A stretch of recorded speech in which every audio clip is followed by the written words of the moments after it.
we have two icons who are here today, who have shown leadership with the library, Head Start, the Planning Commission, just about everything that is really of value in our community. These two gentlemen are the instigators. They're the founders. They're the ones who led the way and showed us how to do it. So I'm going to turn the program over now to John Mullen, who is with the John Germany Friends of the Library. And again, I want to thank Sam and John, who are truly legends in our community, for sharing with us today their vision for the future as well as their thoughts about the past. So thank you for coming.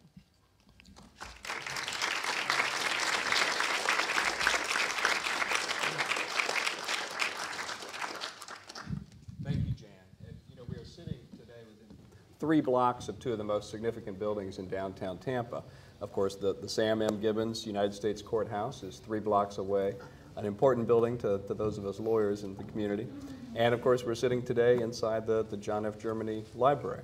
And it's an amazing opportunity for us to have the 2 gentlemen who these 2 iconic buildings have been named after. We have the icons themselves here today. I wanted to start with, for both of you, both Sam and John, you grew up in this area, Tampa for Sam and Plant City for you, John, before World War II. And growing up here as young boys, when you think about that time, does anything stand out for you about what this area was like in the pre-war years? Why don't we start with Sam and then I'll fill in? How's that? Well, don't want to start with me. I kind of, first of all, I want to thank Jan for putting all this together, Jan Platt. And I want to thank all of you for coming. And I want to say some things that I should have said years ago and put in print years ago. I have never had a better friend than John Fred Germany. He he's contributed more to my life and the direction of my life than anybody else. Anybody else. He's been my helper, my advisor, my leader, my savior.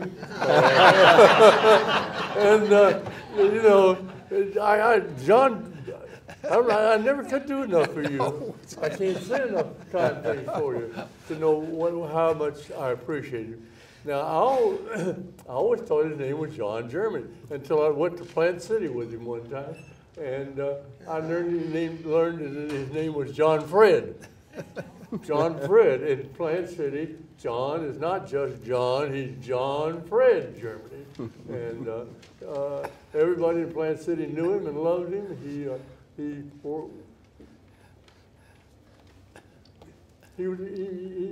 grew up poor and became... Still am. Well, neither one of us are rich, John, so that's all right, except in memories. Right. But thank you so much, John, for all you've done for me over my lifetime. I want to say before this distinguished group of friends and family and things of that sort, that this man had changed my life more than any one person on earth. He got me into politics. He kept me into politics. He got me elected. He straightened me out when I got off the road, and that was often. You can't have a better friend than John Fred Germany. Well, let me tell you about Sam. The year was 1950, and there was a group of leaders in Tampa that said, why should we have to worry about not having a candidate to vote for that we would like to support? So Cody Fowler said, well, let's do something about it. And he called a meeting, and the meeting was at L.M. Anderson building, and they had a little auditorium there. And the leaders came in, a lot of the leaders came in, and Gunby Gibbons was there, who was Sam's father, and they said, we'll get somebody to run for the legislature. And Gunby said that I will give my son as a candidate, let him out have, it was a family law firm then, so he could afford to do it. And Cody said, well, I'll give that young associate, John Germany, to help run his campaign as a candidate. Well, the nice thing about it is that's when Sam and I, and more than just Sam and I became friends, it was our wives became friends. And we traveled the county together. I mean to tell you, his dad gave him an old Studebaker, which was unair conditioned. And we drove the county time and time again. Of course, it was wonderful to take him to Plant City because I could introduce him around. But we'd go to places you never heard of before to run for Sam for the legislature. And he got elected. And that was a beginning of something that is unusual in politics. And that is the fact of having an honest representative for you not only in the legislature, but eventually the Congress. I am now reading, John, Caro's latest book on Lyndon Johnson. And it's just shocking to see how the politicians become very wealthy in a political situation. I'm talking about the fact that if you wanted to do business with the president, you used his radio station in Texas to do your advertising with, so he gets the rake off there. I mean, it's just something that's almost unheard of. And I want you to know that Sam Gibbons was living, when we started this, in an $11,000 home on Sterling Avenue. And he wound up in that same home. Now, it had an addition to it because he had different children. But that same home on Sterling Avenue when he quit the Congress. And this guy is, I know, I can vouch for him. He came out an honest person as well as when he went in. And that's an unusual situation. And he did so much. We owe so much to Sam because one of the first things he did, which sometimes he doesn't even like to talk about, is the fact that the city of Tampa was very restricted in its city limits. Hillsborough Avenue, Howard Avenue. And for years, the Florida legislator and the legislators will say when they were asked about it, well, we will put a bill in with a referendum, which would require the people that involved have to vote for it. Well, that was a bunch of baloney because there's no way that the people involved are going to vote for an additional tax for themselves. So Sam, when he came in, was running against a lawyer from Sulphur Springs. And the issue was to extend the city limits of the city of Tampa to increase it to the place that it is today with no referendum. The legislature would do it. And the thing about it is, you're talking about Pinellas County had 23 municipalities, and they were choking the county government. Hillsborough County had Tampa, Temple Terrace, and Plant City. That was it. That's what they had to deal with. And fortunately, in my career, I got involved in the consolidation of Tampa and Hillsborough County, which failed eventually. But anyway, in the beginning is that Sam passed the bill, and the city of Tampa became the dominant municipality in Hillsborough County. And this is the guy that did it, and it has saved a lot of people headaches and taxes on the thing. But that's just the first thing he did. I mean, the difference that I want to say, Jan, that one of the great things is the University of South Florida. In that old Studebaker, Sam and I would travel the county on a Sunday afternoon, and we would check her out to see what was happening. This is a guy that had a vision. And he said, John, he said, there needs to be a public institution that would enable people to get a higher education with being able to drive within the distance. Because at that time you had 3 institutions in Florida. You had Florida State, and Florida A&M. And they were just dominated by the politics of the situation. So Sam said, well, let's get a 3rd university going. And as a consequence, he was in the legislature. Fortunately, we had, in the legislature, a very powerful legislator from Tampa by the name of Jim Moody. By the way, is anybody from Plant City here? Come on. Oh, come on. Oh, Jim Moody was in Plant City. Well, no, that's what I said. Jim, very powerful legislator.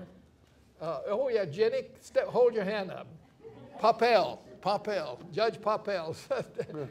Anyway, getting back to the story, and that is the fact that we had to get a bill passed in the legislature. And Sam was the catalyst for getting that bill passed. And the bill was passed to create, and we were fortunate enough, the stars were just aligned just right. We had a head of the Board of Governors, Board of Control was, from Tampa initially.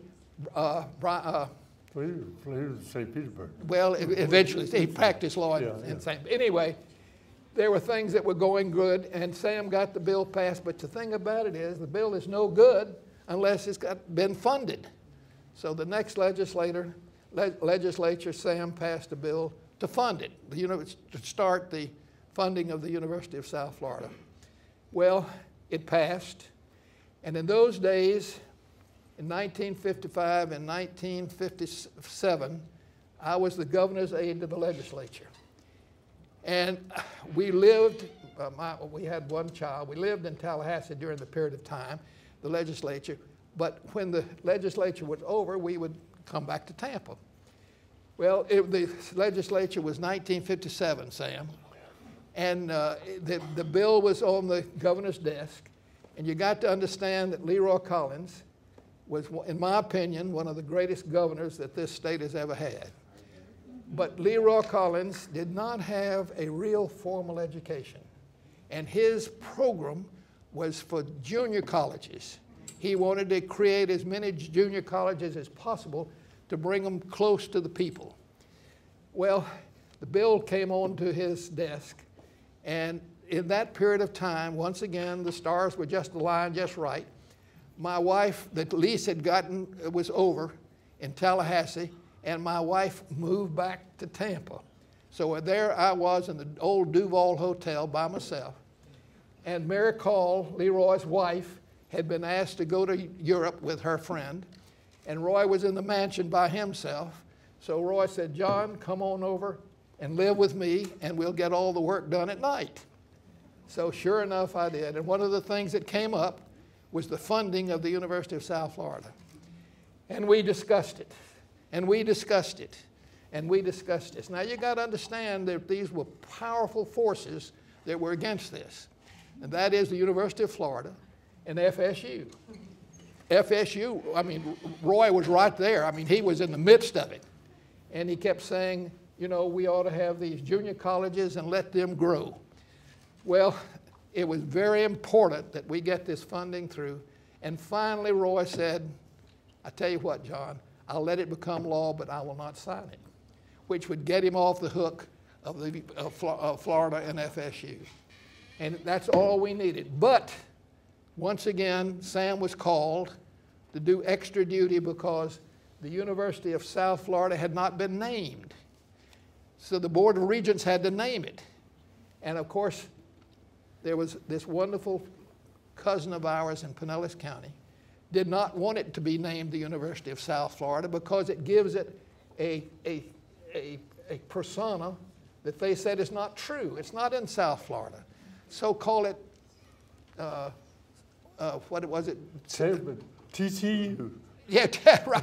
Anyway, Beer U or something like that. But anyway, we finally got, it was one thing after another that eventually became the University of South Florida, and this is the reason right here. Right here. Oh, God.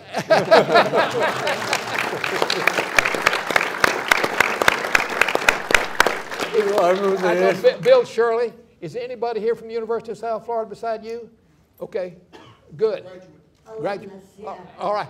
Let me tell you something. Nothing is more pleasing. Nothing is more pleasing than to have somebody like you come up and say, I would have never gone to college if I had not been able to drive to the university and get my education.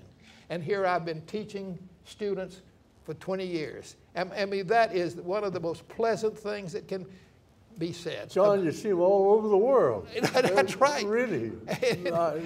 Asia, every place else. Yeah. Graduates of the University of South Florida. Yeah.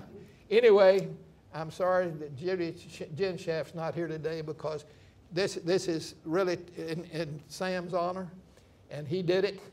And I just got to tell you, I love him. If there's something can be done, he did it. And he's a wonderful person. So, Sam.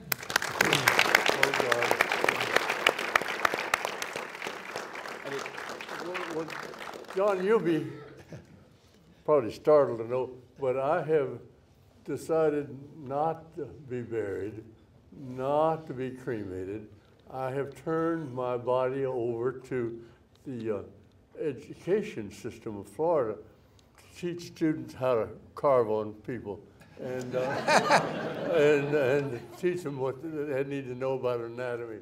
So by the time they get through carving on me, there won't be nothing left. It's often said that Mr. Gibbons is the father of USF and that John Germany is the midwife of USF. I think we now understand why. A story that I've heard is that when it came to drawing the new boundaries for the city of Tampa, the massively expanded city of Tampa, that Sam, you drove around town and basically decided where it should be, and that included where the University of South Florida would be in the new Yes. Tampa area. Yeah, Is that a true story? 50 feet of the University of South Florida at that time. The University of South Florida hadn't even been thought of by that time. My father had been in an automobile accident in Tampa on Howard Avenue and Morrison Avenue, and he was hit in Tampa and ended up in the county. And with all the confusion of that, I decided we won't draw the city limits along any middle of the street type thing. We'll make it go 125 feet behind the center line of the city, so that once unfortunate things like accidents occur, you'll know who has jurisdiction over the darn thing, and not find your father hit in Tampa and ended up in Hillsborough County. Oh, well, life is fun. It is. Well, as I understand, in your years of service in the Florida House and the Florida Senate, and then on to U.S. Congress, in more than 40 years in public service, you never lost an election, Sam. Well, I never lost an election, that's correct. And listen, this man, he was the eyes, ears, and brains of my elections. After John, Martha really took over. But if you want to know the reason for my political success, it's been because of John, because of my wife, Martha. Everybody loved Martha. They sort of tolerated me. And, nobody wanted to, they loved Martha. Nobody ever wanted to hurt Martha. So everything, that's a wonderful asset to start into an election with, is to have a wife that's loved by everybody. Well, then I found out I had one other asset that had never occurred to me. People will forget your face, they'll forget your name, but they won't forget these ears.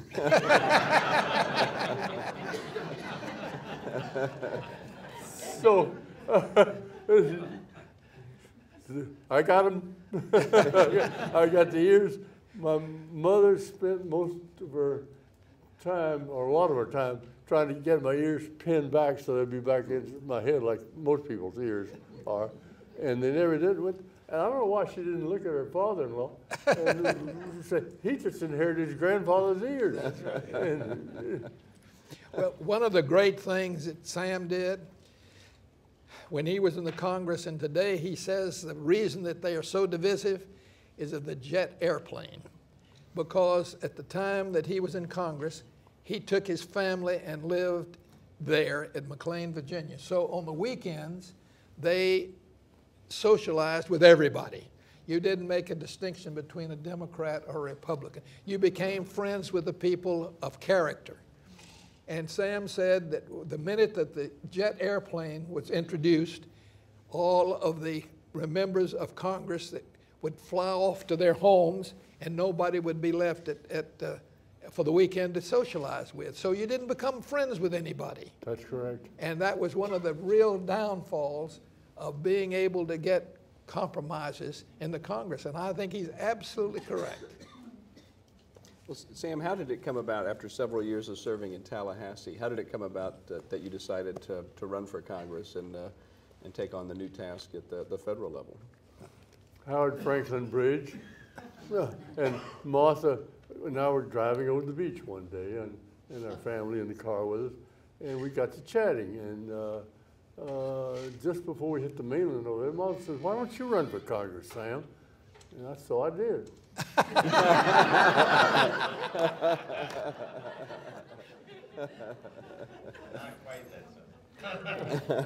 That fast and that quick. Well, around that time in the early 1960s is also the time that this library can be traced to. John, can you tell us the story of how did this library come to be located here? Well, you got to understand that the library at that time was a Carnegie library. The University of Tampa, the city of Tampa had never built a major library. And the Carnegie Library was located in the intersection of Florida and Palm right there, which is now a YMCA. Dead end. Dead end. Anyway, the thing about it is the Friends of the Library said, this is something that we need to do to correct, because you could go into that library and the students would be lying all over the floor. They would be doing their assignments without being able to sit down. So they said, we ought to build a public library. So the Friends said, Germany, you do it. So anyway, the mayor of the city of Tampa was a friend of mine, Julian Lane. So I went to Julian and I said, Mr. Mayor, I said, we need to have a new public library. What about let's getting it done? And he said, John, he said, I got so many potholes to fill. I got so many other things to do. That's not on the top of my list. And he was my friend, and I had to say, okay. Well, the next election, he was defeated. He was defeated by Nick Nucio. And Nick Nucio and I had worked together. He was a county commissioner, and I was an assistant county attorney. And I went to him and I said, Mr. Mayor, we need to have a new downtown library. And Nick, you couldn't help but to like it. He was a wonderful person, but I doubt if he ever read a book. and he said, well, he sure put his name in the sidewalk. That's right. He knew how to write. Anyway, he said, John, Nick Nucio, Mayor. he said, if you can find some funding for it, I'll see what we can do. Well, I went to the books, and you know, I've never smoked, but I will guarantee you I have been a beneficiary of smokers. And that is the fact that I found a sliver of a bond issue that was backed by the cigarette tax that had not been used. So I went to the mayor and I said, Mr. Mayor, let's see if we can do it with this. And he said, okay, John. We went to New York. We sold it to the idea of the bond people and the bankers, and it became a reality. But the mayor said, John, is a genuine here today? No genuines? Okay. He said, John, the one thing that I require is the fact that I name the architect. And I drew in my breath and I said, okay, Mr. Mayor. I didn't realize he was going to name 3 architects. And it was something that once he did it, I met with him and I said, how many of you have built a library? Oh, we know how to build a library. You don't need to tell us. We don't need to know anything about it. I said, you know, it's very important to find out what other people have done, both good and bad. And I'll tell you what I'm going to do. I'm going to go to 3 cities that have just built new libraries and see what they've done. And I want you to know that I want you to go with me, but if you don't go, I'm going. Well, I don't think they ever went. Well, no, I guess Jim Genowine did. But we started off with Dallas. And one of the things I want you to know, it's amazing how people want to help you if you ask them. And Dallas rolled out the red carpet for us and showed us everything good and bad about building that new library. We moved from Dallas to New Orleans. Same way, from New Orleans to Orlando, Florida, who had just built a new library. We came back, and I'll guarantee you, the library looks a lot like the New Orleans library. but it was I think the library has held up very well. I think it looks pretty good after all these years. I think it does. It's great. And the thing about it is, it got built, and one of the things, it was the corner of the downtown development, John. Right here? Right here it was started. And once again, and Sam was the catalyst for this, is we started the Head Start program here. And Margaret, I want Margaret to know that, and she knows, that the Holland and Knight Charitable Foundation, we had a program here for the children, Sam, the Head Start children, of the parents that were working downtown. And the Holland and Knight would bring books to the children and have the lawyers come and read them, the books, and at the end, they would be given the books. I don't know how many of you here remember the first book you got. I do. I remember the first book I got. And let me tell you something, I cherished it. It was a Rover Boys book that my future sister-in-law brought me as a gift when she was coming to visit our family. That was my book. At the age of 6 years old, I started a library. And I have had a library ever since. And I tell you right now, it's my pleasure to go in and enjoy those books that surround me. So John, it came about and was opened, and here we are today.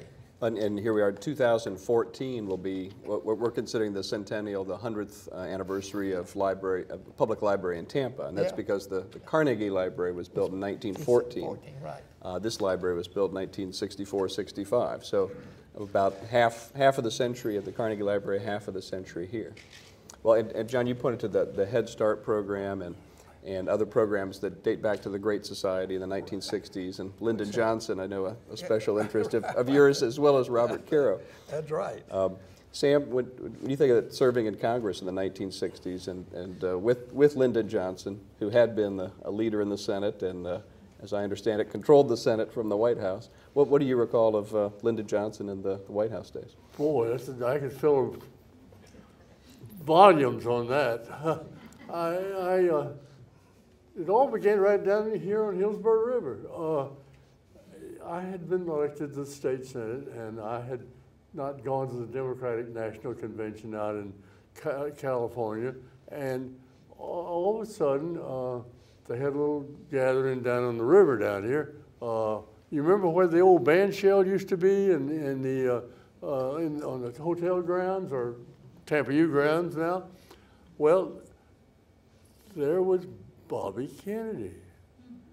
And he said, Senator, and he introduced himself. He said, I said, well, of course I know who you are, sir. You're the president, well, not the president. At that time he was the candidate for president, son. And he said, brother, excuse me. And he said, that's correct. And he said, and I said, well, what are you doing here? He says, I want to ask you to be the Kennedy-Johnson campaign manager for this area of Florida. I said, the what? The Kennedy-Johnson campaign. I said, in the Democratic Party? No, we're not going to work through the party. We're going to work through people around the country instead of trying to work through the party. And so after a little conversation, I said, well, it sounds good to me. I said, well, what is my limitation? He said, anywhere you want to go. And but it was the Tampa Bay area, and I had to make a living meantime, well,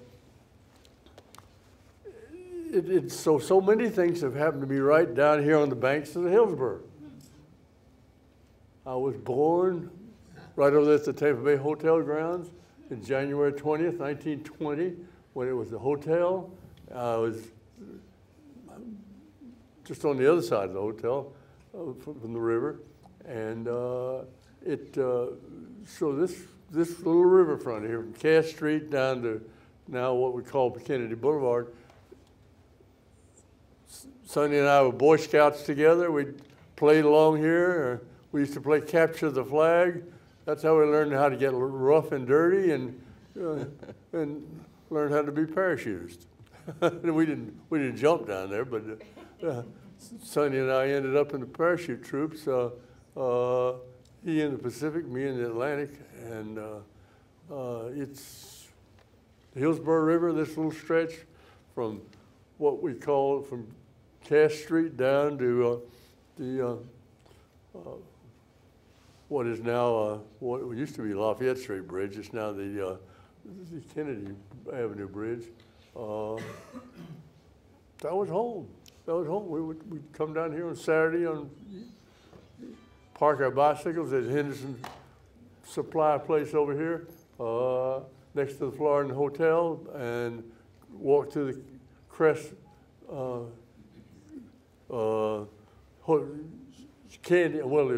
Crest stores, and buy a few candy kisses and things like that, and then go over and watch the theater at the Franklin Street Theater. 10 cents. And that was Saturday to most of us, and that was our entertainment. We'd get out of that and we'd ride back, and we'd ride by the Tampa Bay Hotel grounds. We'd get off and play and watch the alligator and everything else. Sam, tell us how it became the Kennedy Avenue. Well, as you remember, sadly, I'm sure, Kennedy spent one whole day here in Tampa in the week in which he was killed. And because I was the representative from this area and I had been his campaign manager down here, not that that meant very much, but it all worked in together, all fell in together. Well, General Adams was the head of Macdill at the time, and General Adams had a luncheon. General Paul Adams, and great guy. And Sam Gibbons, by virtue of his being the representative, included me in that luncheon, which was a delightful thing. It was small, and it showed a great deal of humor that Kennedy had. General Adams was a 4-star general, very, very strict. And he got up and introduced the president, and the president got up to reply, and he said, General, he said, you're taught in West Point never to mix politics with your career in the Army, but I want you to know by my doing it, I have become your commander-in-chief. Paul Adams didn't even smile. And I want you to know the twinkle in Kennedy's eyes, I mean, showed you the guy's going to go a long way because he has a sense of humor. And that was just before Sam and the president rode down, which was then Lafayette Street, which became Kennedy Boulevard, in a convertible, waving to everybody that was as they were applauding. Sam, that was a great time. Well, let me tell you, you know, I had never realized that Kennedy was as popular as he was with the people until I got away from Macdill, and we started using the car. And people had lined up on both sides of the road, cheering, waving, jumping up and down. These are Tampa people doing that. You know, a lot of them thought I was a radical because I was a friend of his. Boy, but the people loved him. And I was privileged to spend almost 24 hours with the president 4 days before he was killed. Last time I saw him alive was when I got off the helicopter at White House grounds about 2 a.m. in the morning, and there was a limousine waiting for me to be taken home to get a little rest, and we shook hands, and I thanked him for the wonderful ride that he'd given me that day and everything else, and for his visit to Tampa. Oh, he said, Sam, I love that. It was fun. I like that place, and that's the last time I had a chance to talk to him. After that, of course, Lyndon Johnson succeeded him, and it was a great national period of mourning. What do you recall of the transition, Sam, and to Lyndon Johnson after the great heartbreak and disappointment of losing President Kennedy? Well, nobody really knew what to expect from Johnson because Johnson had not played a prominent role in the administration. Kennedy liked to keep the cards close to the chest, and he did that. And he respected Johnson, but he didn't really include him very much in his private conversations with everything. Not that he distrusted or anything. He was grateful for what he'd brought to the ticket and Texas. all that. Texas. Yeah. There's a lot.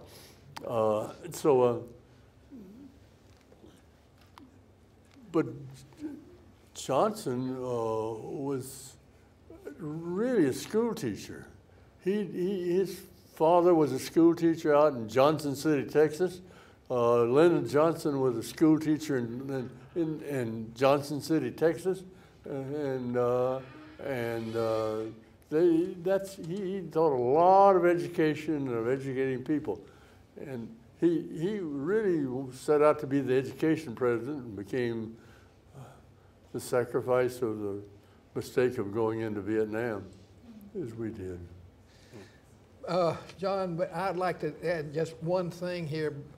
That if you really want to know the details, there's a last book of Cairo.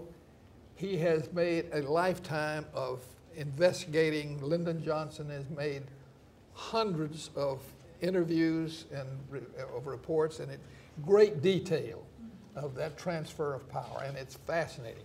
But before I do that, and look into my friend Jan Platt, that in this library, downstairs, there is something called the May K. Houck, H-O-U-C-K, children's section. And I want you to know that May K. Houck had nothing to do with this library. Fortunately, these things happen, and you can all bring your experiences to it, but I was a lawyer for a small foundation, which was the May K. Houck Foundation. And under the law, under the 501c3, you have to donate to other foundations or some other 503c after a certain amount of money that you make during the year. Well, fortunately, in the first meeting, we're talking about 15 years ago now, the three trustees were from upstate New York. And they determined that they would go to places in the round Rochester.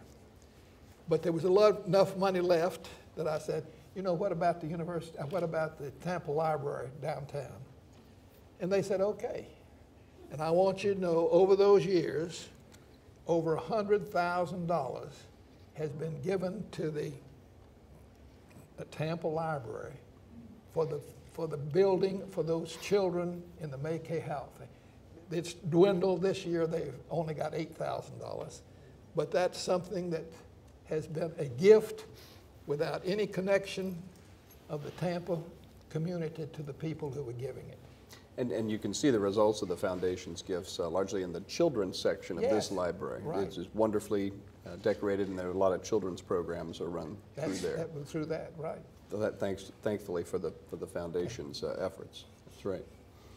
Well, John, you've seen this library grow with the addition, which is where the May Hauk money has been spent in what's called the addition of the library, which dates back to the 1970s. But as you mentioned, the library has held up well. The riverfront here has changed. Yes. And you're hearing Sam recall growing up alongside the river in the 1920s and 1930s.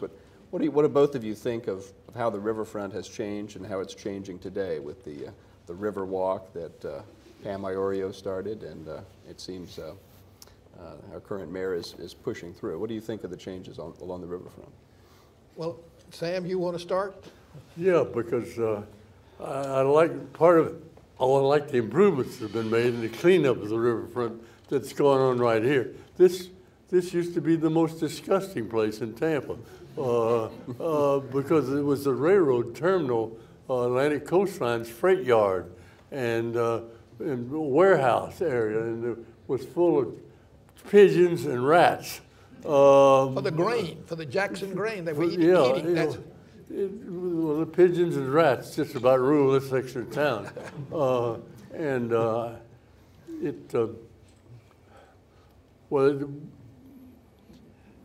Let's get back to Tampa. I want to tell the rest of the story about how Tampa's city limits got so large. I went out with an expert that, and one day I procured the services of, and on county city county affairs, a planner, and I said, let's draw the city limits.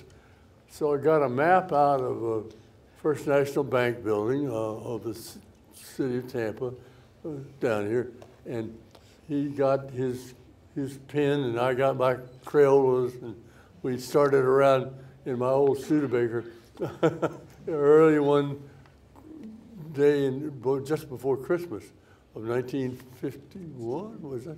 right. And we toured the whole city, what I thought would be the limits.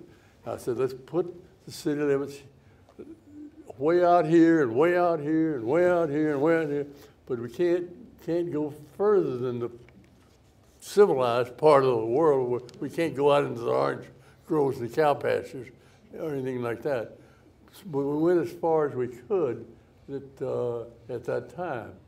And I procured the services of a wonderful lawyer here in town,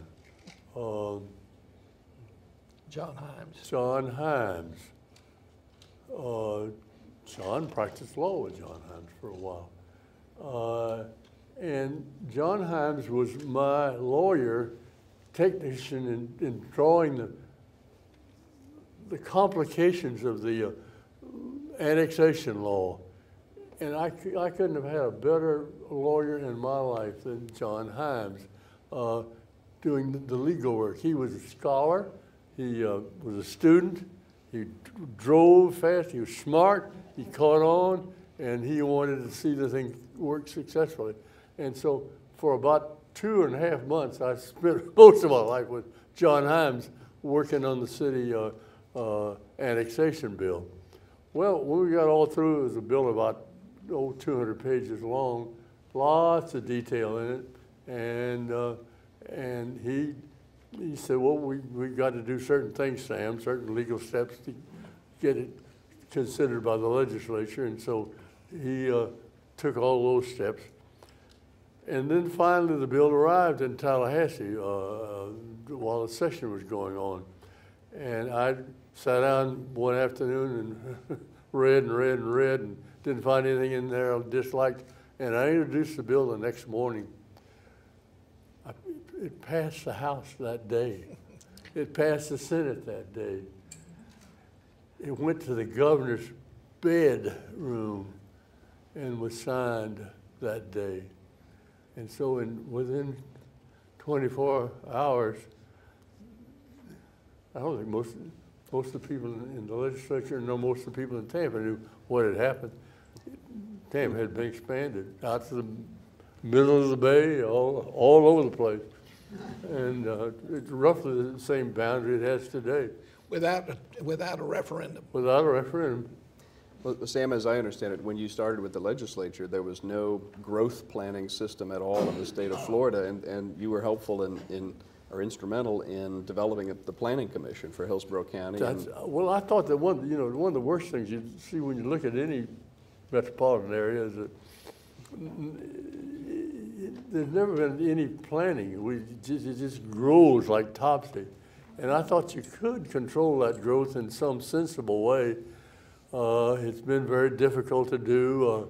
The local governments don't want to have to work with a planning commission. Developers don't want to have to work with a planning commission. The neighborhoods like them, but the powers that be in the community are hard on planning commissions, and getting the money. I wanted this planning commission to be independent, but it's not. It has to rely upon the county and the city to fund it. Planning is planning for growth and planning for what you want the city to look like in the future, what would be the best, is extremely difficult. But our planning commission has done real well considering the handicaps it has to work under. Well, Mr. Gibbons and Mr. Germany have said that they would take questions from the audience. Before one thing, Sonny Whitaker has just presented me with an original document, copy, which is Fort Brooke, and hopefully he will give this to either the History Center or the library, but it shows the original, the section which was Fort Brooke, Tampa. Right here, if you'd like to see it. It's a wonderful document. I think that the document dates to 1883. Right. And it's when the federal government relinquished Fort Brooke to Tampa, which, for most of you know this, but Fort Brooke really is most of downtown. What is downtown today was Fort Brooke. Which was created during the Seminole War. And that was the beginning of Tampa, really. Right. Right, that document. Right. Yeah, well, Tampa was really the first explorers who came to Florida came to around Bradenton and came in Tampa Bay, and good deep water, and they could tie the ships up and everything else, and they landed at Bradenton. This end of the bay was shallow, was treacherous, and so they didn't come up to Tampa. And DeSoto walked around Tampa and crossed the Hillsborough River up around where 301 crosses it today, up here where, oh gosh, Bob Thomas's land and his mother's contribution of all that land that is up there in this park. That's how that all got started. Tampa was hard to get to, and the channel was narrow and treacherous, and water was shallow, and so Tampa really got passed up. I won't tell you how much money we had to get the city of Tampa's port as deep as it is, but it's a huge amount of money. DeSoto walked on past. And I don't know what we can do in the future to deepen Tampa's port, because there's no place to put the spoil. Right. Nobody wants all that spoil that you get when you deepen the channel. And so we may have reached the nautical depth of right now that we got. But it took a lot of money and a lot of time to get all that money, to get as deep as it is today. Well, questions from the audience? I think we have a microphone that can walk around. Anyone, feel free to raise your hand and the microphone will come to you. Thank you very much for your service to the country in this area. And a question I have was concerning your last years in Congress. You had counseled the nation to approach national health care by incorporating more people into the Medicare plan. Yes, sir. And I thought that was an excellent idea and would caused us to avoid a lot of problems we're having now. Do you still think that was a good path to take? Yes, I do. But that would take about 3 weeks to answer that question. I I struggle with you know, we've always had a lot of people in the United States that don't get any health care until they get ready to die, and they drag them up to the front door someplace, and it's too late, and there's a lot of suffering. There's a lot of other problems that are developed that cost very costly in human suffering and very costly in just human cost. I'm talking about dollars now, caused by the fact that we really got not a very well organized medical system here. We could spend years talking about that one. Another question? Yeah, front row. I probably don't need a microphone, but I was just curious about Macdill Air Force Base. How'd that get started? How did that start? Yeah. Oh, some air people back in 1935 began to lobby for what is now called Macdill Air Force Base, which, by the way, is probably one of the most important command and control centers in the United States, outside of the Pentagon. You know,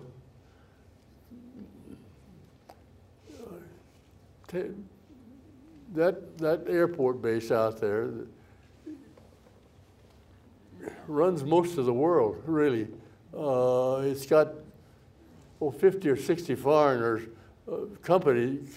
foreign countries represented, and they're out there as diplomats, and come here as, you know, to keep their country in step with ours on military affairs. I can't tell you the importance of Macdill. It's probably, next to the Pentagon, it's probably the most important command and control center in the United States or in the world. Paul Adams is the one that started it. He set up Strike Command there, and Paul Adams, when he retired, helped me select candidates for the academies, the Naval Academy, the Army,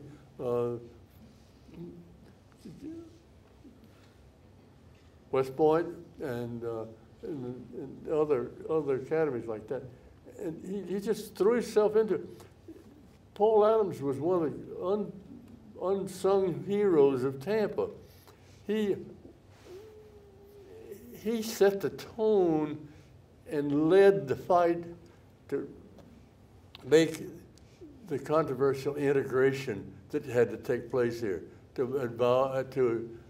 comply with the Civil Rights Act of 1965.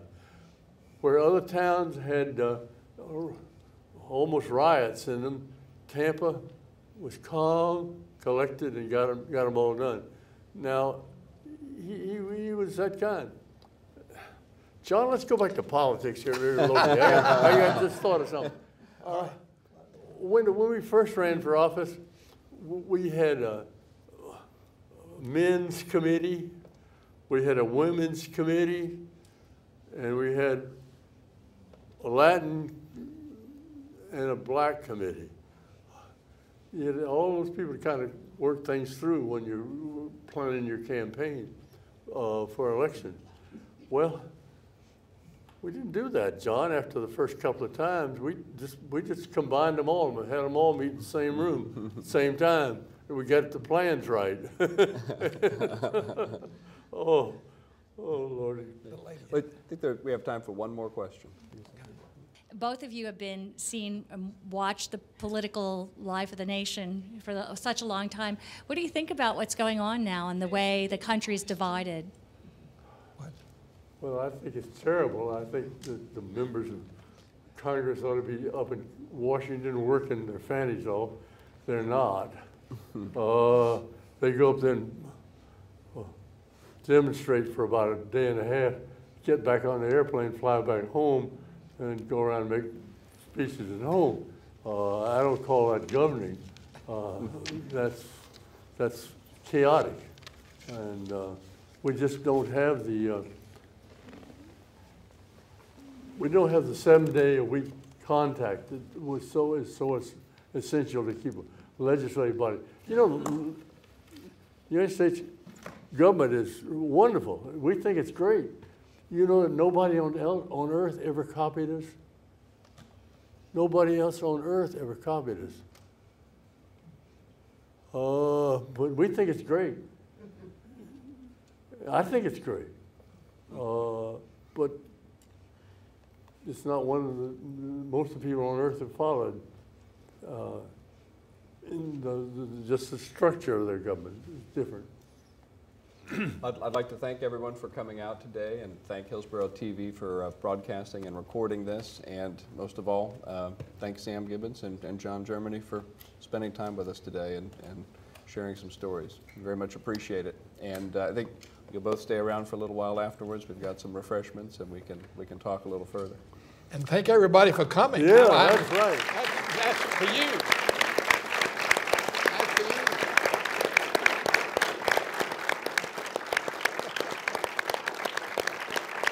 for you.